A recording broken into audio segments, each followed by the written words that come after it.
this presentation has proved to be quite a conundrum to me. I'm not a doctor of optometry, go figure. So how do you approach a presentation where you're going to start thinking about eyesight and the health of vision, and to start thinking beyond the opportunity to call your keynote Vision 2050, right? So what I am is a futurist, and as a futurist, I like to see what's happening today and where the world is going to take us. I look at things that I call signals of change, and when I was 8 years old, I read this book. It's the Usborne Book of the Future. Now, some of you may have read that. You can find it online in PDF form. I might even tweet that out later. And it's a fascinating book that was written by sci-fi authors, by companies like Raytheon and Boeing, trying to really imagine what the world would be like in 2020 and beyond. And it's a little far-reaching. But that really sparked some interest in my mind about, what the future could be. And over the years, I spent time on computers at the age of 10, studying artificial intelligence at university in the 90s, and working in data and very large behavioral targeting systems for marketing companies over time. But really, as a futurist, and I've been doing this for a number of years for some of the biggest companies in the world, I like to ask a simple question: what if? What if the world was going to change? What if a piece of technology comes into our ecosystem? What if humanity has a change of opinion or wants to actually think physiologically differently about themselves going forward? It's particularly interesting to me with regards to this particular subject that I'm going to present to you today. And really, it's about vision. It's about eyesight. It's one of the most important things that we have. It makes sure that we can see dangers coming. It makes sure that we can learn and we can read. And obviously, there are people that don't have the eyesight that many of us have. And there's a lot of innovation that's gone into helping those people. I'm going to talk a little bit about that today. But this vision that we have of what the world could be is exciting. And it's exciting to speak to doctors of optometry about the world that you work in. So I like to start off from a position of, how do we get to today? What if computing accelerates? Okay? We went through industrial revolutions from like 1760 or thereabouts over the last 200 plus years. We've seen the convergence of communications, energy, and transportation that's created larger cities, bigger GDP growth, companies that have been created from the convergence of new technologies and innovations in all of these areas. And that's where we are today. And really, I like to start off around about the 1900s. Electricity came in, it changed fundamentally everything in the world. Then we've got the car. I normally talk about how in New York City, it went from like horses to cars in about 13 to 15 years. And everyone just thought that we needed more horses. Sometimes we don't see that future that really stands out in front of us. So we have to have an open mind about what can come. And obviously putting a man on the moon was incredibly important. And in the next few years, we're going to build a space colony on the moon as well. And that certainly is going to provide some interesting perspectives, especially for doctors of optometry as well, when you put people into space in zero gravity. And then there's this guy, and I think this guy is one of the most important people that you may not have heard of. This is Douglas Engelbart. Him and his team were researching down at Xerox PARC and in Stanford, and they were researching what a personal computer could look like. He invented the mouse. He invented hyperlinking. He invented desktop publishing and entirely new ways of doing video conferencing. And it was 1968. You can go on YouTube after this session, and you can watch the mother of all demos. For about 2 hours, he takes you through his demonstration of personal computing. And what did the computing industry say at that time? No one's ever going to need a computer at home, right? And now we all carry computers in our pockets. Who could have thought about that back in the day? But the internet was the thing that really got people's imagination going about what connectivity and what information could look like in the future. And not a lot of people really thought that the internet would be as prevalent as it is today. I got on the internet in around 92, 93. The first time I did that was through a green screen at Bournemouth University in the southwest of England. And I was browsing through a Norwegian university's library of books. It's not particularly interesting. Within a couple of years, you had a lot of very exciting companies building new ways of building commerce. And really, the internet is just cables under the sea, and everything's connected. And that's important to understand as we sort of change in the world, that there's no magic in the world with technology. Right? Some entrepreneurs say, you know, the internet is a magic box. You don't need to look inside. Just understand it makes your world better.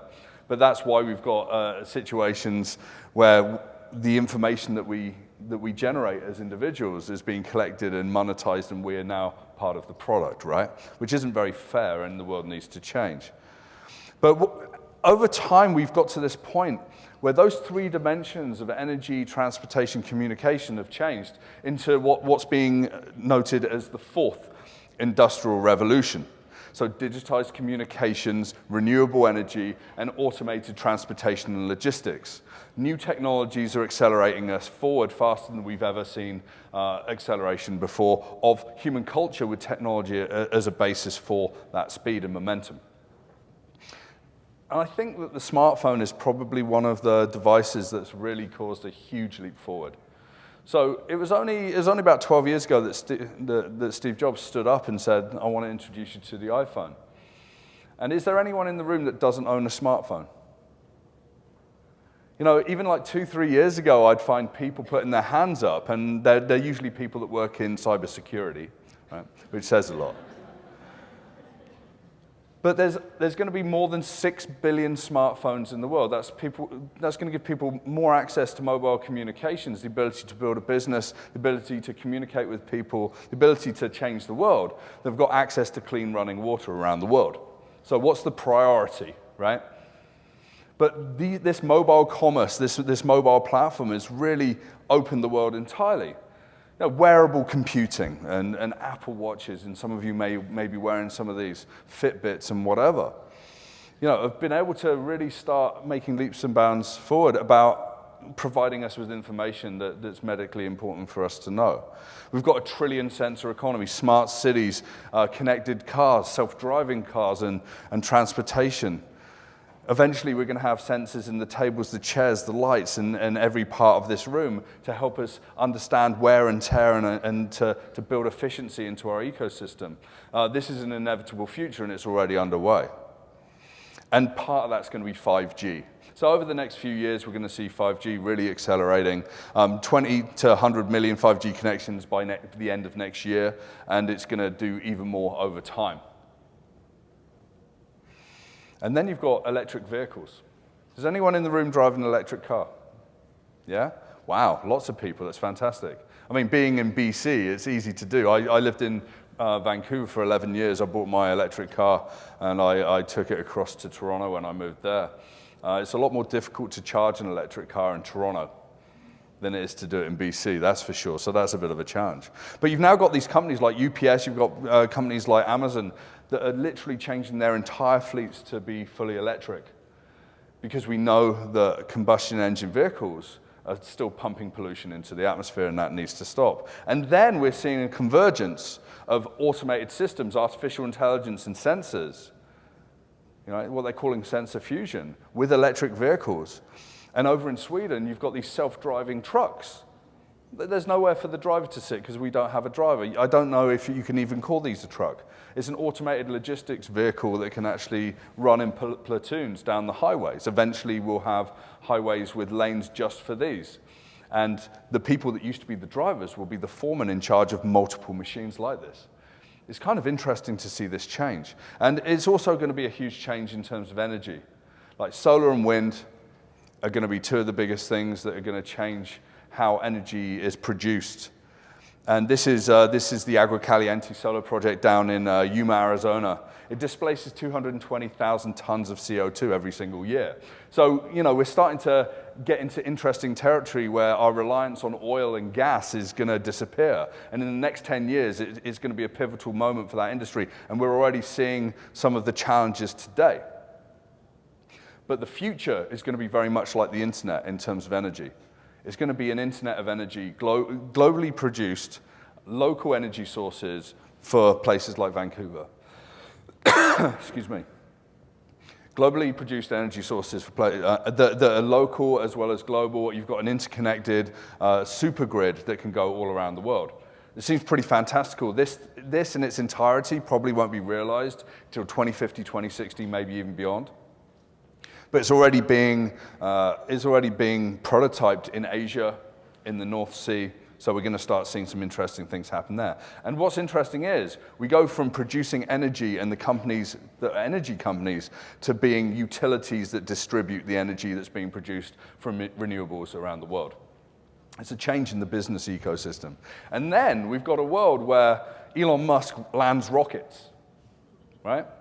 And what does this mean? Well, eventually it will mean that you'll be able to fly from New York to Tokyo in about 45 minutes.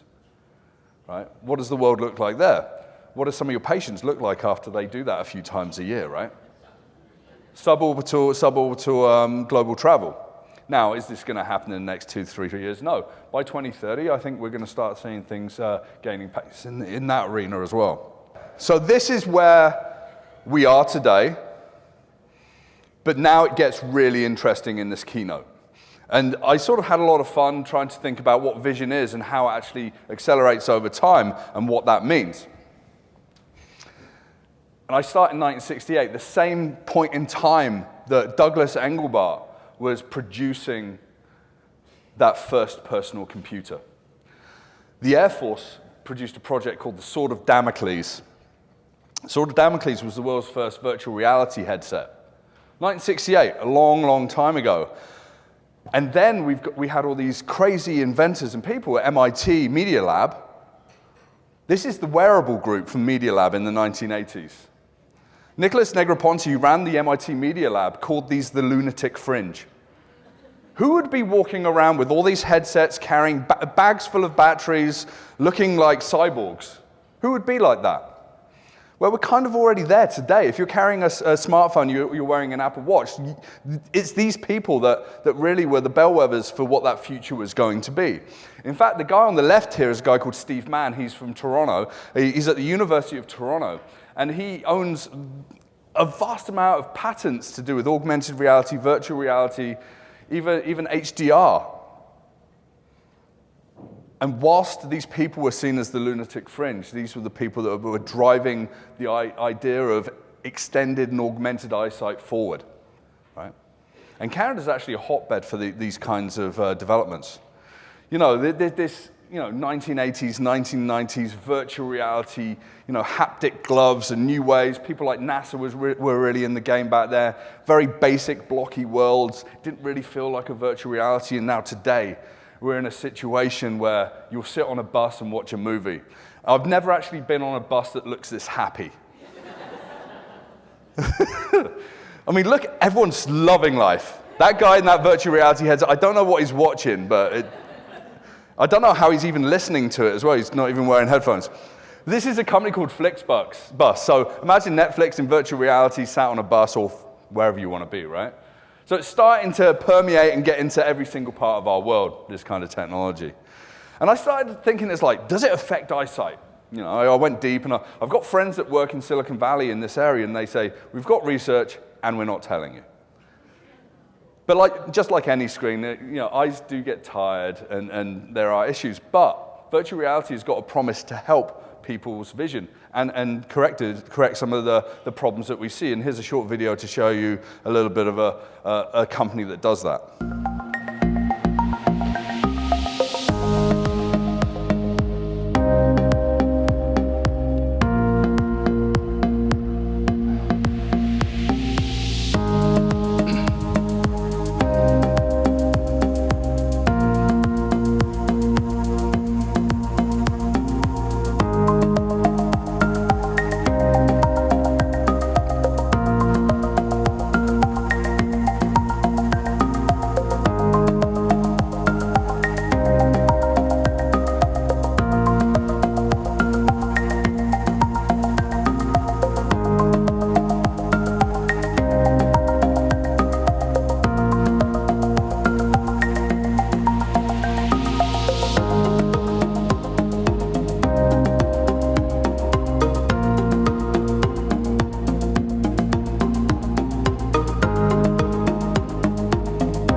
Yeah, has anyone seen that before?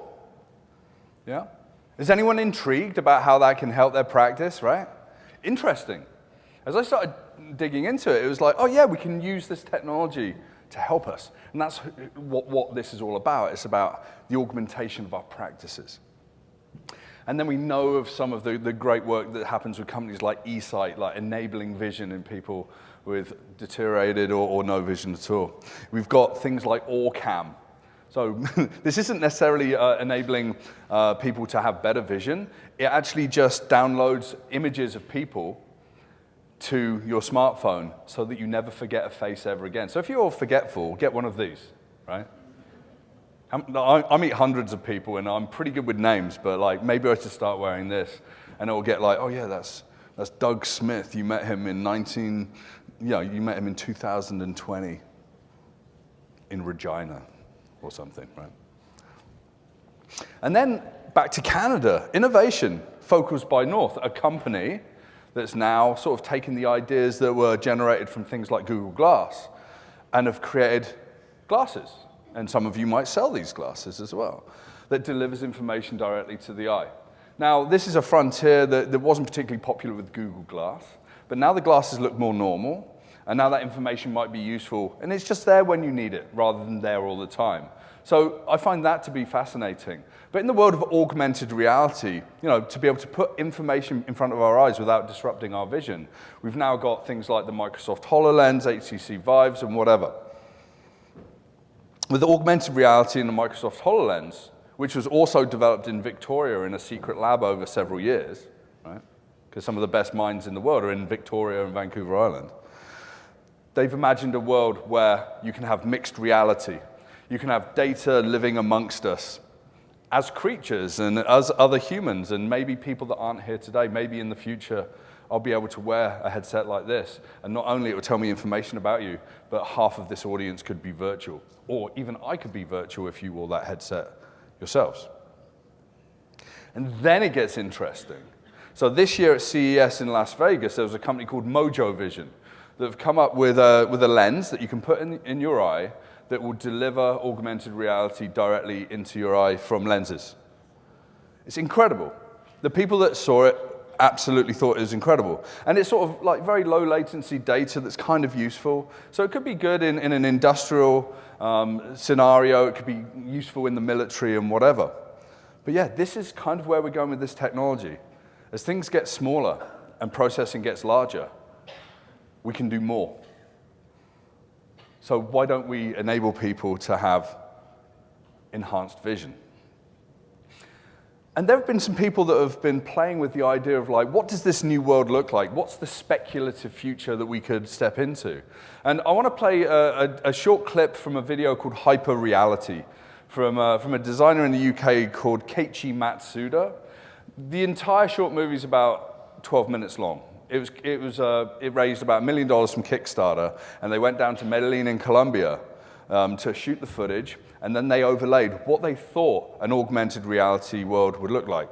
So this is a woman that's going to the supermarket and is traveling on a bus, and she's wearing a headset. And what does that world look like? Well, here's a taste. Estoy libre de mi tristeza y el amor es mi esperanza.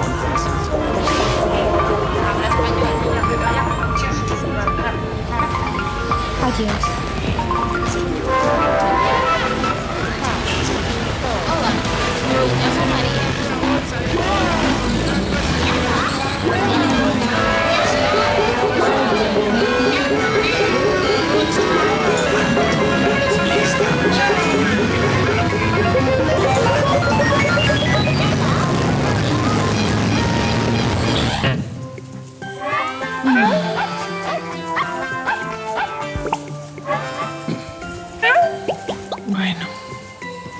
So your world turns into a game. Has anyone played Pokemon Go? Has anyone got kids that play Pokemon Go? That makes a lot of money, right? People walking around. I remember when it first came out, I was walking around Vancouver, and I walked like 5 blocks and crossed the street like 4 times, and I was like, oh, I wasn't even looking. Imagine that world where we're suspended into a new magical world as we're walking around. This is the new frontier of mobile computing. Augmented reality will change everything. And once we get away from the bigger headsets that exist today, and we start buying, smaller glass glasses that look pretty normal and work with our prescription lenses and such like, we're going to see a change. And suddenly people won't be getting out these rectangles to see information. It's just going to be there, right? And then it gets super interesting. Now, I sort of, a few years ago, started playing around with a few things, and I'm a biohacker. This is actually a guy called Emil Grafstra. He's a friend of mine. He runs a company called Dangerous Things. He's got microchips in his hand. RFID microchips, NFC enabled as well. And he can open his car and start it. He can open the front door of his building. And he put a microchip in my left hand about 6 years ago. It's interesting when we start to think about how humans can merge with machines and what that world looks like. Why did I do it? I'm still trying to answer that question right now. The reality is that I was running a conference, and he said, I will only speak if I implant someone on stage. And I didn't want to have the liability of anyone else actually doing that on stage. So I did it myself. It's still in my hand. It's completely fine. It's the size of about 2 grains of rice. But this isn't about eyesight. This is just about extended human abilities. But biohacking is that sort of that backwater of like experimentation. We can augment our senses. You can actually get something called North Sense, and they attach it into your sternum. And every time you're faced in magnetic north, it just buzzes. So you've got like your own personal GPS in a way. It's crazy, right? People do this. People like me do this. Then you might have heard of Rob Spence, a Torontonian, that he lost his eye. So he decided to put a camera in it, and he could actually record video.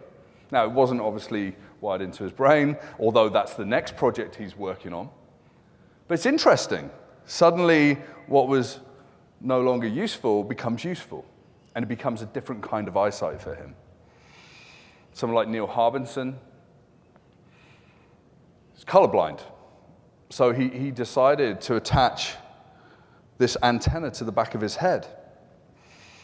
And it plays different tones for different colors in the world. So you might look at someone in the audience that's wearing a brightly colored shirt, and it sounds like a particular tone. And someone else, and he says that when he meets different people, it's like symphonies. It's interesting, right? An augmentation of our vision. And then it gets really edgy, and I do not recommend doing this kind of thing to anyone that I speak to, but I kind of speak about it because it is nuts. These guys down in California about 3 or 4 years ago decided to take some research where they could use chlorine E6 and put eye drops in, and it would give you night vision for around 30 to 45 minutes. Now, as doctors of optometry, you wouldn't recommend this to anyone, right? But this is what people are starting to think about in terms of augmenting human abilities on a biological level. Has anyone heard of this project before? Yeah, a couple of people. It's crazy, right? But that's what human endeavor is about. And I think the Genome Project, one of the biggest data collection projects in the world, was a much more legitimate source of endeavor. And it's really cheap to sequence genomes today. It used to cost hundreds of millions of dollars, and now it goes for way less than $1,000, right? And the tens of billions in scale of the amount of genomes that you can sequence has meant that research into new kinds of gene therapies have been able to advance. And obviously that plays nicely into the world that we work in with vision and eyesight. And CRISPR-Cas9 is one of the things that uses RNA to edit out bad DNA and really can change the world. And what's quite interesting is, like in the world of vision and eyesight, in 2018, CRISPR was used to treat retinitis pigmentosa in mice. And then in 2019, we go into first human trials to snip out a mutation in vision cells that cause an inherited form of blindness.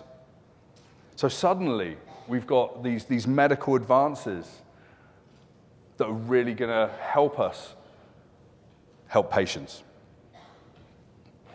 And this world is really interesting because it's the first time that we've truly got biology, times computing power, times data and collection, creating opportunity.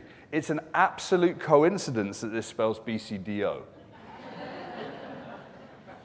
It's truth. Actually, the last one was E. It was about exposure, but really, it's about opportunity. But what's really interesting when we think about biology and computing power and data is that this is the new foundation of power in the world, and we can use that to our benefit. In fact, you've already been working with a lot of this for most of your professional careers. But if you wrap the BC&D in network and psychological effects, you actually see a huge amount of opportunity to help people at a faster pace than ever before. This is what some of the biggest and most profitable companies in the world build their businesses on. And you're going to see more of these companies starting to step forward. What that means is also exposure.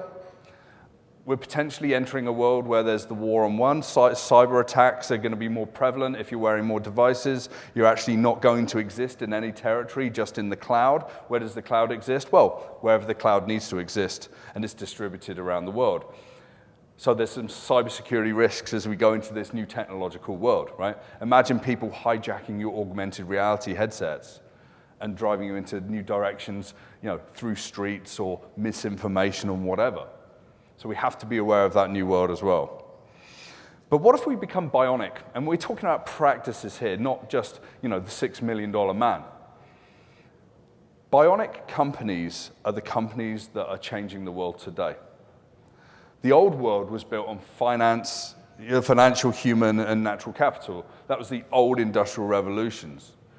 The new fourth industrial revolution is based on digitalized communications, renewable energy, and automated transportation and logistics. But really, it's based on what people are calling beacon capital. Right? What does beacon stand for? It stands for behavior capital, cognitive capital, and network capital. Behavior is the collection and modeling of data about how we act in the world. Cognitive is like the algorithms that we can apply to that data. And network is the connection points between all of us, technological and also physical as well. And the combination of these new ways of working and the development of this capital in your organizations, your practices, are going to make your practices not only more modern, but it's going to lead to greater profitability and an ability to do more. Who does this today? Well, you can look at some of the top 5 companies that make the most money in the world. We're now talking about trillion-dollar companies, right? Who would have thought? Apple, Alphabet, Facebook, Amazon, and Microsoft. Worth over $5 trillion, right?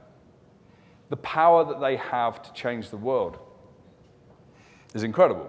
We've even seen developments. I mean, do you remember the diabetes diagnosis lens that Google was developing? Didn't go so well. But they're starting to move into the medical field. They all left it about 4 or 5 years ago, and they're going to come back at quite a pace now that they've got the technology, access to the data, and to service how everyone works. To build out behavior and cognitive capital, you have to invest in foundational, functional, and advanced data systems. How is data being used in your organization? How does that build communications within your organization, with your patients, and other specialists that you work with? How's that data going from data to information to knowledge to wisdom? I like to say that we're in the wisdom economy. And ultimately, we're going to be able to automate some of the things where we're collecting data and transforming that into information. And our job's going to be more about developing knowledge and sharing our wisdom in the world. And really, part of that is artificial intelligence. Over the years, it's been interesting to watch. And if we just look at artificial intelligence beating humans at playing games, it's really interesting. Top left-hand side, 1997, Garry Kasparov, world chess grandmaster, beaten by IBM's computer. He's now gone on the record to say that AI will disrupt 96% of jobs. I just think that it's going to disrupt 100% of chess players. 2011, it won Jeopardy. 2017, it beat a guy 4 games to 1, a guy called Lee Sedol, world Go grandmaster. No one could beat him except for the computer. And then he couldn't beat the computer. And now he's retired because he's never, ever going to beat the computer. And he's working with the teams. And what's been really interesting is as artificial intelligence, machine learning, had learnt the game, it found completely new strategies that were beautiful and intricate and very human. And then it learned chess in 4 hours, and it did exactly the same. It's revolutionized the world of chess strategy. And now it can play StarCraft and beat all the AI within the systems there as well. But what's really interesting about this, and why I talk about artificial intelligence and machine learning playing games, is that it's a very narrow field. And if you've got a very narrow defined field, it's going to master it better than humans. But it's not going to replace us, it's going to augment our abilities. I talk about intelligence augmentation, IA, not AI. And that's how we're going to work. But artificial intelligence is going to enable us to translate languages, write high school essays, drive a truck, work in retail, write a best-selling book, although I don't think that's that difficult these days. And working as a surgeon by 2053, completely autonomously, doing complicated surgeries. Because we would have divined the data that we need and the practice that we have to put it through, and it will be able to do it fully autonomously. And there's big hopes about what AI can do for the world. They think it's going to have a boost to the economy, about $15.7 trillion boost to GDP globally. And that's about efficiencies, new opportunities, new products, new ways of working. I don't think that some of the narratives around hundreds of millions of jobs are going to be wiped off the face of the planet. People will be out of work because of robots and artificial intelligence. I just think that things change. I've never seen a piece of advanced technology come into society and destroy entire economies or jobs. It's just going to change. But companies are investing and looking at this. Google's DeepMind is now investing in software that can detect over 50 eye diseases as accurately as a doctor. Also, they say you have to kind of go into the studies to see what that really means. But there's a lot of big promises out there. You've got applications like Cradle that can do a computer-assisted detector of leukoria? Excuse me. I can never say this. What is it? Leukoria, thank you. I've really struggled with some of these words that you know much better than me. But what's really interesting is scientists tested the app with 53,000 photos of 40 children, half of whom had eye diseases. And it actually detected that 80% of the time on photos about 1.5 years before they're actually diagnosed by a doctor. You can go to the app stores and download this as an app today, just to take a look at it. It's out there. Mobile is one of the biggest enablers of new technologies like this. And then you can't download this from an app store. This is Da Vinci. But this helps with robotic surgery. Steadier hands than doctors and surgeons sometimes. But these surgeons work alongside this technology to do more operations, more efficiently. But then you've got precision eye surgery that's being enabled by robotics as well. Take a look at this video. There's no audio with this, so bear with us.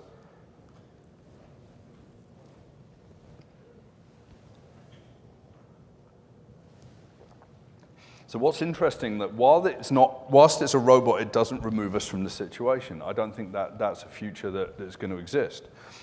But the precision of eye surgery gets better with this technology. If it makes our jobs better and the end result better, then technology is an essential part of our ecosystem.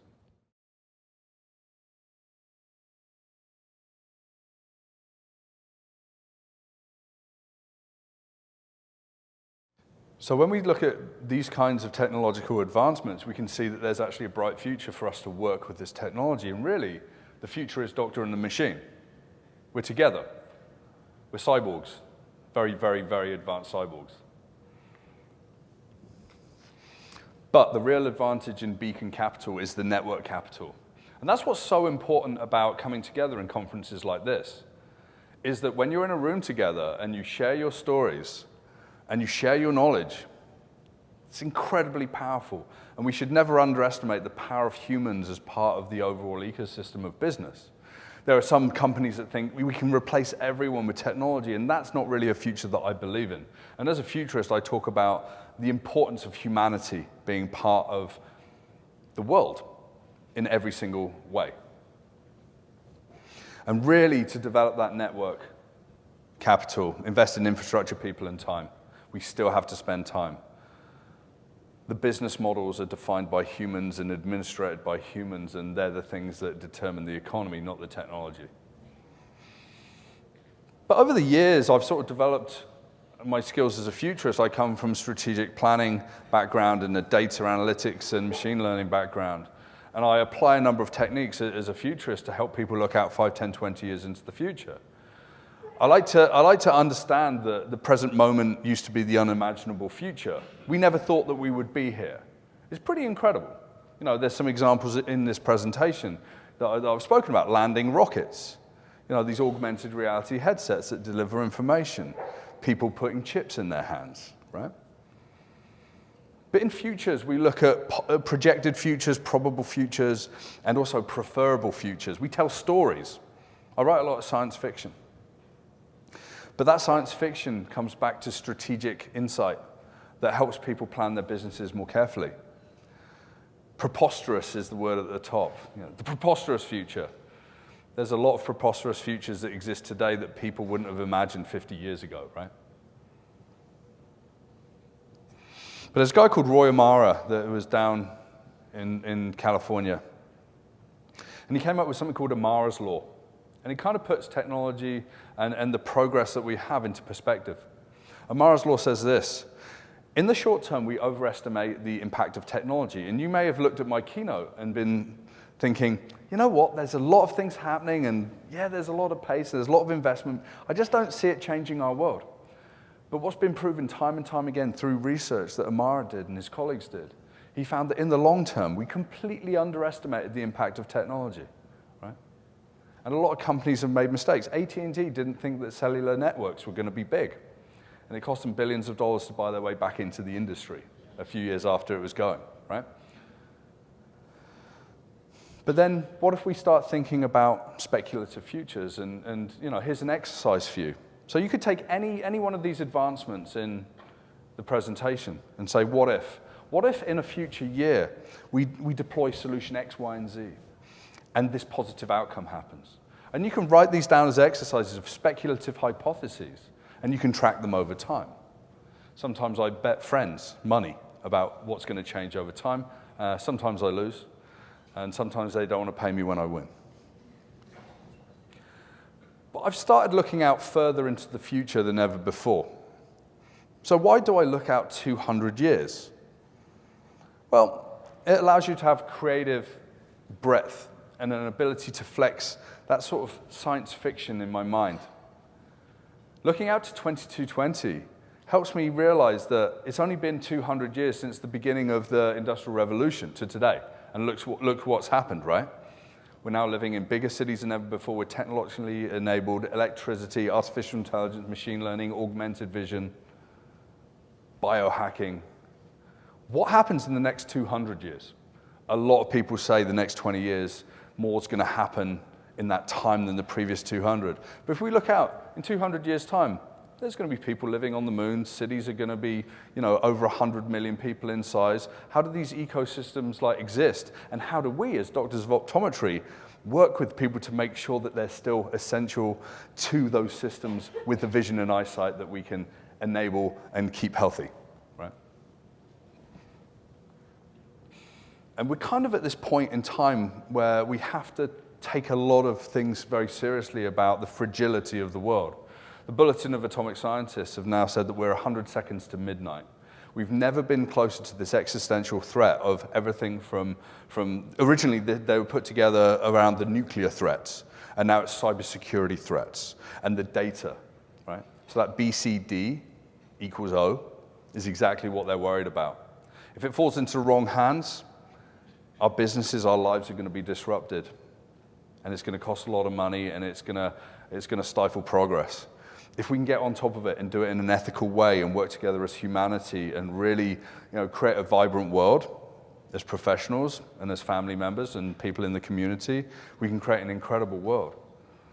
And that's what I think when I start thinking out about vision, eyesight, and looking out to the future, is that we can create something incredible. This presentation was a little bit of a view on the signals of change I see happening today. What if we get creative about how the world could look? And maybe we can look out a little bit further and anticipate how the world's going to change. Thank you very much.